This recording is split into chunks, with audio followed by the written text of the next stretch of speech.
From the Diary of Matthias, Prophet of the Accursed Flame. Once I too believed in the teachings of the sacred flame. I led the people in its light as a servant of the church. No one could have doubted that I was anything but a pious believer in those days. And when I look back upon it now, it all seems so painfully foolish. When was it that I first began to doubt the flame? Perhaps it was after I met LeBlanc. But no, that was but the catalyst to what was already growing within me. Even before LeBlanc appeared, those feelings had taken root in my heart. The small village, whose church I had been appointed to, was destroyed in a conflagration, started by a capricious strike of lightning. The flames spread before we even knew what was happening. Before we knew it, we were engulfed in hell's fire. Countless were lost to the flames, even the innocent young children who I'd loved so dearly. They had committed no sins. They did not deserve to have their flesh seared and their bones turned to ash. So I prayed to the flame. I prayed and prayed that their lives would be spared. Fool that I was. Even after they were dead and gone, I believed that if I prayed hard enough, they might return to us, that a miracle might occur. And so I offered up every scrap of faith that I had, until at long last I realized the truth. Believing in the sacred flame and praying to it would not bring about a miracle. And if my faith could not bring me and those I loved succor in our time of greatest need, then it was worthless. It did not matter to me if the power I needed was forbidden. I would use that power for the force of good and bring about miracles. That was the true faith to which my eyes were finally open. It was not something I had been tricked into by another. I had reached enlightenment. It was only fitting that such a revelation came to me, the one true Savior. While LeBlanc may not have been responsible for my enlightenment, I am still grateful to her. After all, she is the one who granted me the blessing of 100 years free from aging. The dark secrets written in that tome can allow a man to cheat death. I owe her a debt for sharing them with me. I gained eternal life, or close enough, as a true savior should. I then took it upon myself as my duty to save as many people as I could with the power granted to me. And so I set out to kindle a darker flame in our realm. If the sacred flame could be weakened, yet more of Galdera's accursed power would seep through the gates of Finis, and I would be able to claim even greater strength for myself. I hid myself away from those in the church who wished to stop me. But the long march of time was my ally. It wore away the lives and the memories of any and all who once knew me, until it was as if my face had been washed away, like words written sand. None who still live would remember me as an apostate to the church. With enough leaves, all things are possible. Even obtaining a new name is little challenge. And so I worked my way back into the church's graces as the traitor Matthias. Even the venerable Archbishop Joseph did not suspect me for a moment. Every step of the way, fate has shown me that I am in the right. I was able to uncover Galdera's altar because I am right. I was able to use a fragment of Galdera's power to bring about a miracle because I am right. I could become the savior of Whispermill and command its people to do my wishes because I am right. With Simeon as an ally, I never wanted for money, nor power. The Obsidians served me well, whether they knew it or not. Simeon claimed never to have spoken of me to the others. I know not if he meant to use me as a secret weapon against the others if the need ever arose, or if it was simply that he did not trust me, but it hardly mattered. After laboring for so many decades, the time had come at last. I succeeded in debilitating Archbishop Joseph with the poison the Obsidians had provided me. It was a beautiful poison. No one would ever suspect that it was anything but a natural death. All that remained for me to do was to cast a dark shadow on the heart of Liana, the next flame bearer, and the sacred flame would soon burn black. This is what was meant to be. This is what was about to be. But no, damn it all to the farthest reaches of hell. The culmination of all I had worked for was mere inches away. So close I could feel the kiss of the accursed flame. And instead, it was all snatched away. That fire snuffed out to leave me in utter darkness and despair. I am the savior. I was meant to bring Galdera's flame to the world. Why should I be left in this black hell? It is dark here. The blackness. It is all-consuming. Darker than 1,000 starless nights. Please, someone, anyone, bring me some light.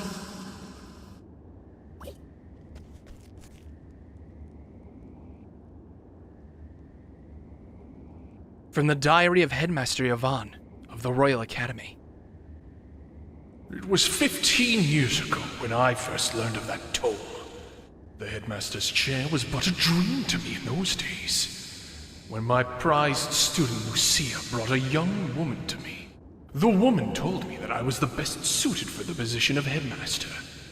That there was no knowledge, no position that should be off limits to a man of my ability. And so she taught me many things. One being the existence of an ancient tome containing the long-forgotten secrets of old. There are several volumes of forbidden writings in Atlaston's great libraries, and no eyes but the headmasters are allowed to look upon them. The tome in question is one of these. It is the last extant tract of the legendary sage known as Salomon, whose name lives on in history through the land of his birth, the kingdom of Bernstein. It has long since been forgotten. Long has it been said that he who can decipher its true meaning will obtain power over even life and death. The current headmaster is not worthy of such knowledge. What he lacks in intellect only pales to what he lacks in character. I cannot depend on him. I would depend on you. She wished to decipher the secrets of the tome and share its knowledge with the worthy alone. Thus a great scholar was needed. One who would be able to fully understand the arcane truths within the tome. The doddering fool who now serves as headmaster could never do such a thing. But a genius such as you, Yvonne? Surely you, of all scholars in the realm, are up to the task.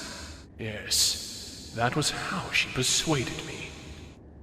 It was true that I bore little resemblance to the former headmaster, who was interested in nothing but his studies, and whose only praiseworthy trait was his tenacity in that single-minded pursuit. But I was different. I knew that knowledge was worth its weight in gold, and more critically, my intellect far outstripped his. How could the idiots around me fail to realize this?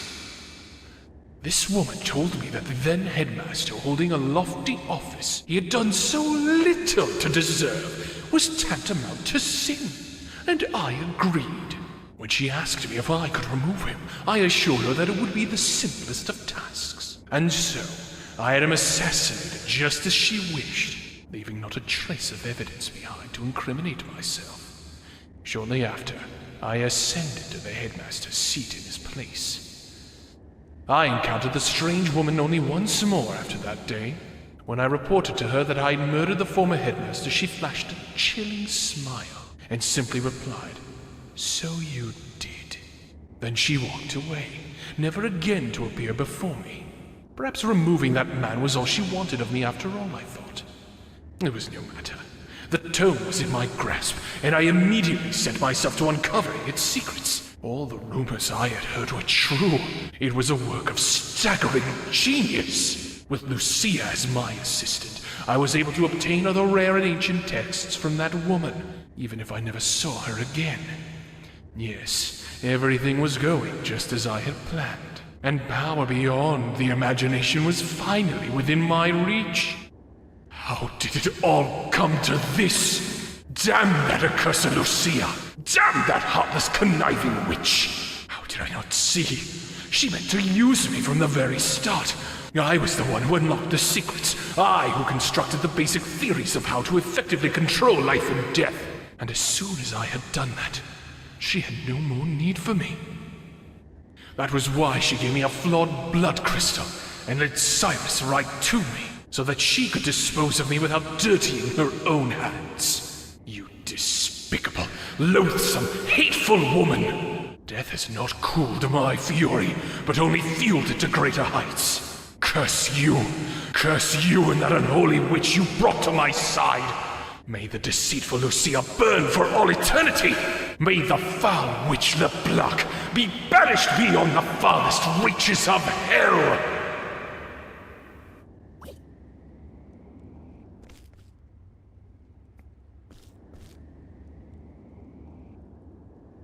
From the Diary of Graham Crossford, Part the First. Grave tidings reached me as I was passing through Victor's Hollow on my travels. My beloved's condition had worsened. I knew my journey must be brought to a swift conclusion, lest I be too late in the end. I made up my mind to sail across the verdant deep. The final ingredient I required was the pinion of an ogre eagle, that most fearsome beast of the sky. They are said to make their home in the forest of Ruba, beyond that vast emerald sea. When I arrived at the harbor, there was only one ship to be found. It was a grand one, no mistaking that, but the captain was none other than Leon Bestral. I recognized him at once, of course. Who could travel these lands without hearing a tale or ten of that dread pirate captain, the very mention of whose name would set even the bravest sailor's heart pounding and palms sweating? Yet I found the man himself to be quite different from the one spoken of in legend. Captain Leon Bestral stood at the helm of a merchant trader, which was preparing to hoist sail at the very moment I came upon it. I told him of my haste, and implored that he let me aboard. "I'm afraid I don't let just anyone board my ship," he told me, and I felt as though I were being put to some kind of test. It was clear this was a man who did not easily place his trust in others. My coin purse as impoverished as my hopes, I held out the only thing of value I could offer, my journal. "This is the most valuable of my possessions," I explained. "Within it, you will find a record of every region of this vast continent, every town I have visited, every path I have tread. Surely such knowledge is worth the trouble of having one more body aboard your ship for this voyage. After all, what need had I of such a log then? My journey was nearly over. All that remained was to obtain the final ingredient and hasten home to my beloved's side." Captain Leon gave a boisterous laugh and gestured me onto his ship with a grin. "You'd have me believe the leaves of that old book are more valuable than the leaves of my coffers? You must have had quite the journey. I wouldn't mind hearing about it, as you swabbed my decks." As the ship tossed about the stormy sea, my thoughts drifted ahead of the winds to where my wife awaited me. I could see her face in my mind so clearly that it felt as though it was only minutes ago that we parted, not countless moons. And I prayed that the flame would guide me back to her while that gentle smile still graced her lips. "It's almost finished at last, my love. Pray wait for me just a little longer." I know not what has become of my journal since I parted ways with Captain Leon. But looking back, I am relieved that it left my hands when it did. Surely it is better that my final entry ended with some traces of hope, rather than the bitter pain I would eventually find at journey's end.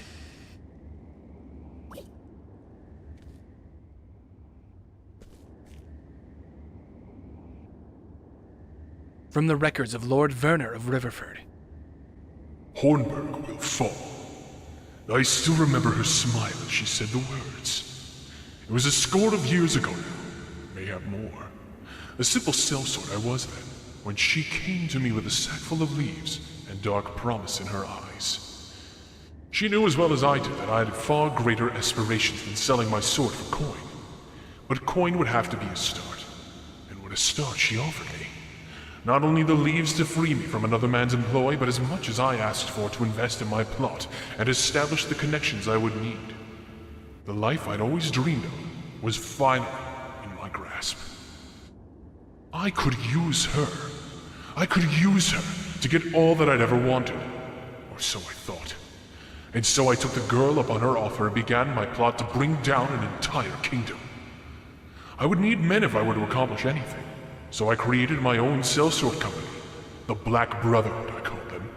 I spent 3 years doing nothing but gathering information on Hornburg. Then, using what I had learned, I began to systematically remove any obstacles that might stand in my path. I used the girl's connections to make my company of sellswords very much in demand in Hornburg. I took the worst of the lot, those with no scruples and nowhere else to go, and made them out to be bandits and thieves. I set these villains to attacking the borders of Hornburg, and then my Black Brotherhood would turn them back. It was quite the performance. Other armies didn't stand a chance of beating us to the site of each battle. The skirmishes all took place far from the heart of Hornburg. We knew ahead of time exactly where they would happen. Since the foes we faced in those battles were in fact our own men, it was an easy feat to give the appearance of a crushing defeat. Through this farce, the Black Brotherhood won the hearts of the people living in those borderlands.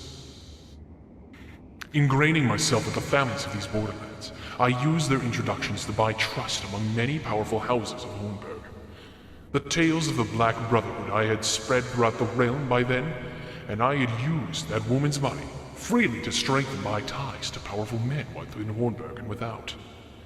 Still, King Alfred was well beloved by his people and his bannermen. It would be no small feat to win their hearts away from him, in which case things would become much easier if he were simply not in the picture. Hornburg would not last long without the people's love for their liege binding them together, and so my eyes landed upon Erhard, who held a bitter hatred of the king within him. I had him appointed as a member of the king's own guard, so that he could be in the perfect position to do the deed. All that remained was to be done was to give Erhard the chance that he was all too eager to seize. Mixing lies and truths, I lit a fire among the strong young warrior I befriended. I could spot any lie, and it would not have mattered. Humans care little for facts. They believe what they want to believe. In the end, it took me just 12 short years to bring Hornburg to ruin. After the kingdom fell, I decided the time had come to settle my accounts with that woman. I disbanded my company, having no more need for sellswords, and used the riches I had accumulated to buy myself the lands and the status that would see me through my remaining days. To tell the honest truth, this was not easy. I could have gained even more had I remained at that woman's side. She could provide me with wealth and power beyond any human's wildest dreams. But to pursue this any further would be madness. Perhaps I was already mad, to serve so long at her beck and call, to bring down a kingdom. She was beautiful. There can be no doubt of that. But did I desire her, even for a moment? No. For within that attractive trapping was evil. Pure evil, intent on bringing humanity to ruin. If a man dared touch any part of it, his own flesh would rot and fall away. She was a lethal poison. She was a witch. And so I cut myself off from her entirely and did not look back. Funny though, is it not? In the end, I could not escape her. She brought about my ruin as surely as if I had indulged in her poisonous touch. For in the end, just as I failed Hornburg, it was Hornburg's last knight who laid me low.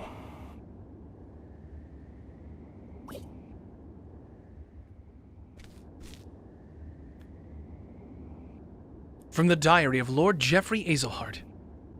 I kept my faith. I stayed true to my convictions until the end. Several years before my death, a shadow fell upon my dear noble court. A shadow known as the Obsidians. They brought with them sweet words and false promises, but I would not lend them my ear. Once they came to understand that I would not be swayed to their way of thinking, they came after my life time and again. I would not allow myself to be daunted. I dug deeper into the truth to uncover their intentions, their ties, and the mastermind behind the villainy. And my search eventually led me to learn of the Gate of Finis. In the end, I was murdered by the men who caught wind of my discoveries. Yet I do not regret my actions. I lived true to the words of my house, and did all that I could for the sake of my people. My sole regret is that I have left Primrose alone to pick up the pieces of this broken life I left behind. My precious daughter should not have to bear such a burden on her shoulders. Primrose, you stood before my grave and told me, did you not, that you had lived true to what I had taught you. You are strong, my daughter. You found your own cause and purpose, and the purpose you found was the continuation of my very own. You carried on in my footsteps and finished what I started. My dear Primrose, when I think of how much you must have suffered all alone, all I can do is beg you to forgive me. Now the time has come for you to lay down your burden and rest. It is time for you to forget about me and find happiness. A happiness of your own this time. For I will always be with you. Jeffrey Hazelot.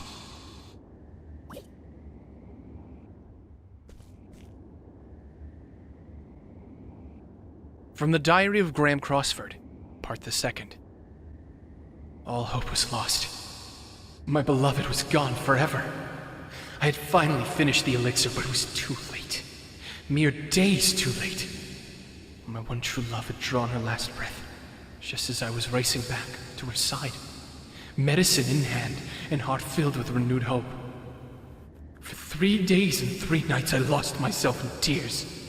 A river of tears too deep and raging for me to ford my way across it. It was after the funeral that the woman found me. LeBlanc, she called herself. In the depths of my anguish, my life bereft of all meaning, she asked me a simple question, terrible in its implications. Wouldn't you like to see your beloved once more? That insidious offer, a mere whisper in the wind, took hold of me. Try as I might, I could not close my ears to it. If it would mean seeing my love even once more, then I would give my very life without regret. LeBlanc spoke of the Gate of Finis, which separates this world from the next. If I could find it and cast it open, I could bring my beloved back to my side. I had heard the legends before, of course, but for the first time I found myself desperate to believe them. Begging the help of one of Kit's companions, I set out to the southeast. It was a fool's journey. What else remained to me but a fool's hope? On my way, I passed through the village of Clearbrook. There I came across a young boy stricken with illness and lingering just outside death's door. Convulsions racked his small frame, and his skin was mottled with a purplish pox. I recognized the symptoms at once. How could I not? It was the same foul malady that stole my beloved from me. I felt the touch of fate in this meeting. Though I had not been in time to save my true love, I still carried the elixir I had labored so long to create. A remedy that could do nothing for her now. There was no doubt in my mind what I must do, so I treated the boy with my medicine. When I looked at the boy's face, finally at peace and in calm repose, I saw my beloved again. And in her gentle eyes I found forgiveness. I hope I can do that too someday. Such were the boy's words to me when he was strong enough to speak again. He told me that he wished to follow in my footsteps and become a great apothecary. His words were a reward I never expected. In that moment I felt as though my journey was perhaps a fool's one after all. I left what remained of the elixir and the rest of my medicines behind with the boy, and I set out once more, turning my feet again to the Gate of Finis. Little did I know that I was making the greatest mistake of my life.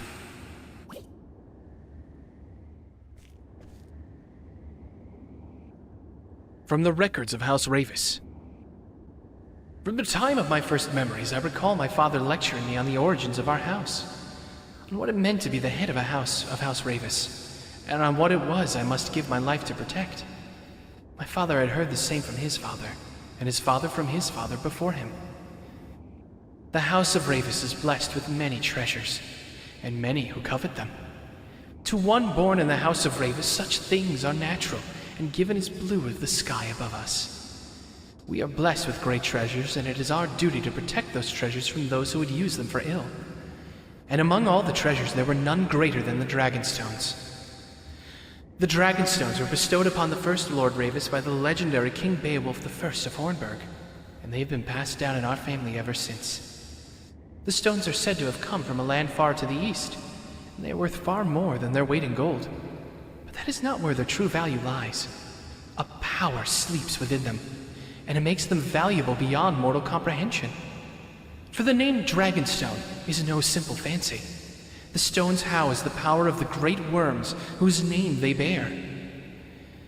It is said that the great sorcerer Odin Crossford used the power of the Dragonstones to seal shut the Gate of Finis. Crossford had campaigned together with King Beowulf and aided him in the founding of Hornburg. My father, when he was still with us, once told me this. Power in itself is neither good nor evil. It is the man who wields the blade who decides whether he fights for good or evil. That is why King Beowulf entrusted the stones to the man he trusted above all others, the loyal knight who would become the first lord of House Ravis.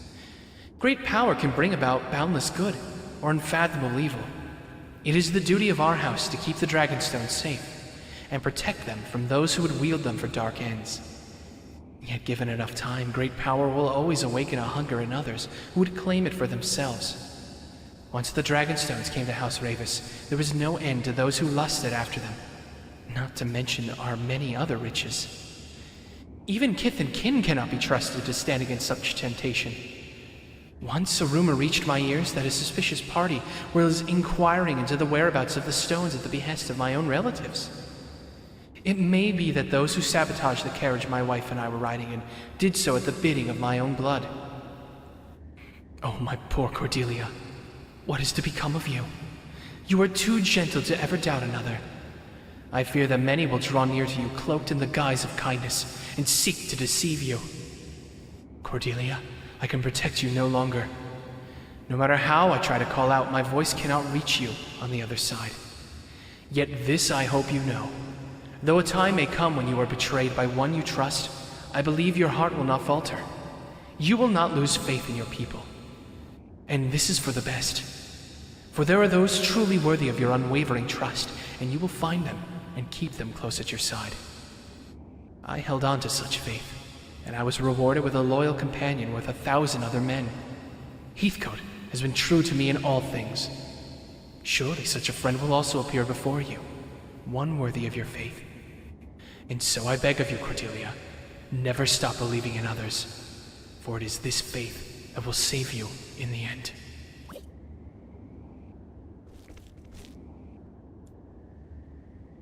From the Diary of Graham Crossford, Part the Third. How could I have been so wrong? All I thought was bringing my beloved back to the world of the living.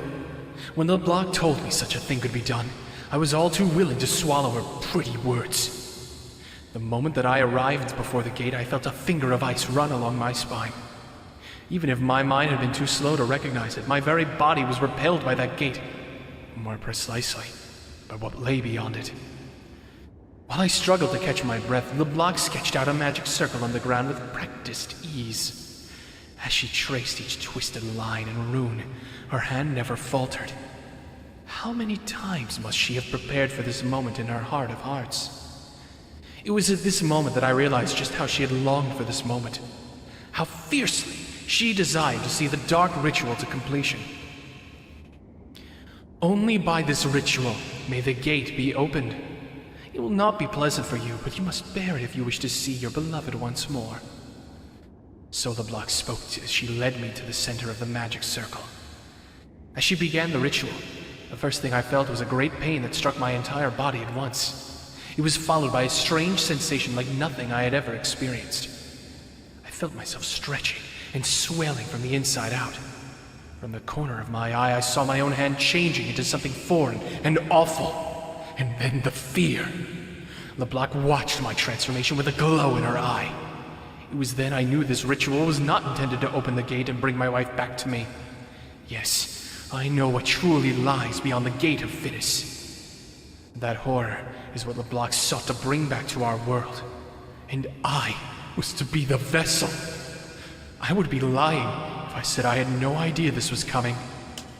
My conversations with LeBlanc had led me to suspect that this ritual would not work for just anyone. It seemed she needed my blood. The blood of House Crossford, descended from an ancient line of sorcerers. That is why I must be the one to prevent her plan from succeeding. For if I fail, she will only turn her sights upon my dear Kit. No, that I cannot allow. So while I realized before the end what LeBlanc intended, I continued to accompany her in her aims so that I could see the truth of the ritual for myself and foil it however I could. Little did I know that I was dealing with a power far, far beyond any mortal's control or conception. I felt my own sense of self growing faint and distant, and something else entirely filling me. I resisted it with all that I had but that presence. To that thing, a being like myself, a fragile human spirit could be crushed as easily as an insect beneath your heel. Then just before my mind was completely consumed by the darkness, I saw the smiling faces of my wife and my son one last time. I screamed.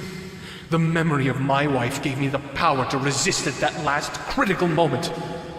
I imagined LeBlanc herself did not think I would ever strike back at her, but I had already grown far stronger than I had been as a man. Even when I only managed to land a single blow to her, it cut her deep. She staggered back, and the ritual was interrupted. This is my chance. All I need to do is chase after her as she flees and cut her evil at the root, bringing everything to an end. That is what I must do. But why am I... Where am I going? Why am I turning into something else?